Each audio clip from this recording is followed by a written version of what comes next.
Okay, so here we go.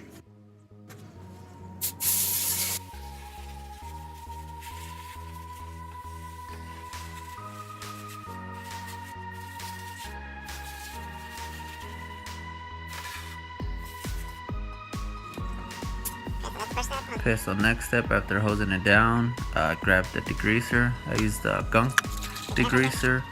Only thing local hardware store had, so just gave it a shot.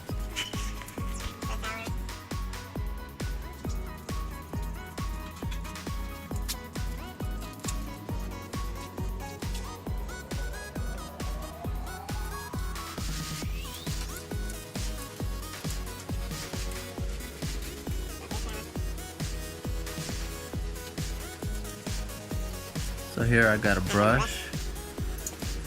Make sure you wet the brush and just start scrubbing if you want. I added a little bit on the brush, as you're gonna see in a bit.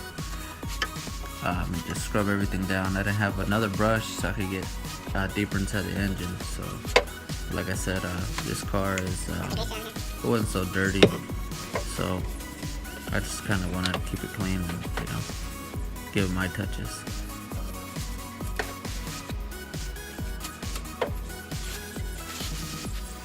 So this was a tutorial how to clean your engine bay, guys. What I did was cover all the connectors with aluminum foil. Guess it's not recommended, but I recommend it. I think it's just extra precaution. After all this process that I did, got a compressor, got all the water out with it, wiped it down with a towel, repeated that process for like three, four times about. Made sure I got all the water out, and that's pretty much it.